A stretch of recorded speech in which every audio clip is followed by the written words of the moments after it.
Við erum velkomin í þáttinn HM30 heimsmarkmið Sameinuðu þjóðanna.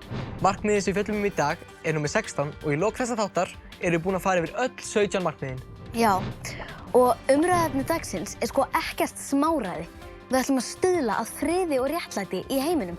Það kemur kannski óvart enda er friður eitt helsta markmið Sameinuðu þjóðanna. Þær voru stofnaðar árið 1945 eftir seinni heimsstyrjöldina þegar heimurinn var í rúst eftir stríðið. Aðaltilgangurinn með Sameinuðu þjóðunum var einmitt að stuðla að friði í heiminum og satt best að segja hefur það gengið nokkuð vel.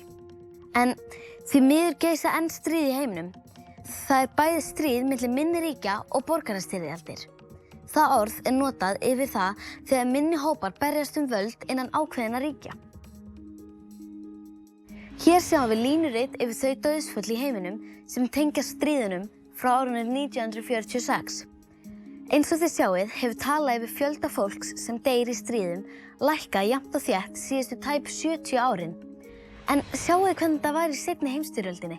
75 milljónir manns sem létu lífið þar. Þannig að þegar við horfum á stóru myndina getum við fullyrt það að heimurinn er friðsælli núna heldur en hann var áður fyrr. Náum við kannski bara að uppfylla markmið fljótlega? Vonandi, en því miður er staðreyndin sú að stríðsrekstur virðist hafa aukist í heiminum á síðustu örfáum árum. Átökin í dag eru oftar háð milli minni hópa á borð við skæruliðasamtök sem berjast yfirráð á einhverju landsvæði. Árið 2017 voru vopnuð átök í fleiri ríkjum heldur en nokkur tíman á síðustu 30 árum. Ein afleiðingin af þessu átökum er aukinn fjöldi flóttamanna. Vegna stríðsátaka neyðist fólk þess að flýja heimili sín og leita betra lífi annars staðar. Og árið 2019 voru 79,5 milljónir manna á flótta undan stríði og átökum í heiminum. Það er því miður hærri tala en nokkur tíman hefur verið mælst frá því að fólk byrja að taka saman tölur flóttafólk. Stríð er heldur ekki það eina sem ógnar friði í heiminum. Nú til dags deyja töluvert fleiri í heiminum vegna glæpastarfsemi heldur en í stríði. Árið 2017 voru næstum því 500.000 morð framin í heiminum. Sama ár létust 89.000 í stríðsátökum og 19.000 manns létust í hryðjuverkaárásum. Það má því segja að nú til dags séu glæpir stærra vandamál í heiminum heldur en stríð og hryðjuverkaárásir. Og okkur gengur illa að draga úr þessum glæpum. Ísland er talið eitt friðsælasta land í heimi og hefur verið það frá árinu 2008. Við höfum ekki þátt í vopnuðum átökum í heiminum og árinu saman hefur enginn dáið á Íslandi af völdum hernaðarátaka. En það er lengi hægt að gera betur og íslensk stjórnvöld hafa lagt sig fram við að vinna gegn ofbeldi í samfélaginu. Frá árinu 2017 hefur verið í gangi átak til að vinna gegn hvers kyns ofbeldi á Íslandi. Er þetta ekki vonlaust mál? Stríð hafa alltaf verið til staðar í sögu mannkynsins, aðallega vegna þess að mannfólk er ofbeldisfullt í eðli sínu. Þannig verður það alltaf. Ég veit ekki hvort það sé rétt en kannski er eitthvað til í þessu. Ef við lítum á söguna og sjáum hvað við höfum náð miklum árangri, þá er það nú bara nokkuð góður árangur. Það eru miklu færri stríð eftir að samskipti og samvinna þjóða varð meiri. Við höfum líka sett okkur markmið að gera heiminn að friðsælli stað. Það hefur raunveruleg áhrif. Markmiðið aukinn frið í heiminum tengist eiginlega öllum hinum heimsmarkmiðunum. Markmið 17 er til dæmis að vinna saman að því að gera heiminn betri. Það er ekki hægt að geisa stríð. Nákvæmlega. Stríð er eiginlega andstæðan við að vinna saman. Svo veldur stríðsrekstur líka því að fólk þarf að flýja heimili sín. Og það veldur fátækt. Markmið 1. Hungri. Markmið 2. Og dauða, meiðslum og sálrænum áföllum. Markmið 3. Það leggur efnahag í rúst. Markmið 8. Og minnkar jöfnuð í heiminum. Markmið 10. Og svona getum við talið áfram. Velkomin Guðlaugur.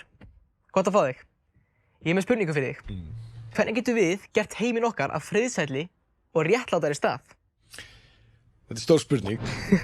En ég held að ef við til dæmis getum náð að koma heimsmarkmiðunum í framkvæmd, að þá er heimurinn miklu betri. Og ef maður ætti að taka svona einhver hlut út, að þá auðvitað eru miklu meiri líkur á ófriði og heimurinn verri staður ef við sjáum fátækt, tala ekki hungur. En síðan er líka eitt, og það er nokkuð sem við höfum talað fyrir sérstaklega á alþjóðlegum vettvangi, að við tökum hérna á Íslandi hlutum sem gefnum. Að hér sé mannréttindi, hér sé lýðræði og hér sé réttaríki. En við erum í minnihluta í heiminum. Og ef við náðum að koma því í framkvæmd, að þá er heimurinn betri. Annað sem maður má kannski tengja við Ísland, og það má nú margt því að við erum þrátt fyrir allt mjög lánsum, eru jafnréttismálin, sem er eitt af heimsmarkmiðunum. Því að það sýnir sig að þau lönd, þar sem jafnrétti er virt ef þannig má orðið komast, að það miklu meiri líkur á því að fólki sé hamingjusamara, velmegun sé meiri og hefur fyrst og fremst jákvæð áhrif. Þannig að ég að taka eitthvað út, auðvitað getum við talað hvert heimsmarkmið fyrir sig og tekið þátt í það, en þá held ég að þetta sé svona stuttasvarið. Takk hérlega fyrir. Og takk fyrir að koma í HM30. Ég bara mín ánægður. Takk sömuleiðis. Já, krakkar, við verðum að fylgja þessum heimsmarkmiðum og við getum byrjað á okkur sjálfum. Sleppti að taka þátt í einelti og tala með okkur að leysa vandamál aldrei með ofbeldi. Við getum látið vita ef við verum vitni að ofbeldi, sérstaklega ef ofbeldi á sér stað þar sem aðrir vita ekki af því. Við getum líka alltaf tekið þátt í mótmælum gegn stríðsrekstri og stutt mannúðarsamtök sem hjálpa fórnarlömbum stríðsátaka. Sjáið þið bara, við erum búin að ná markmiðið okkar, ná upp í að verða heimshetja. En við erum líka búin að kynna okkur öll markmiðin. Ætlum að hjálpast að gera heiminn að betri stað, það ekki? Svo sannarlega, HM30, það markmiðið. Sanngjarnari, Jafnari hreinni og betri heimur árið 2030.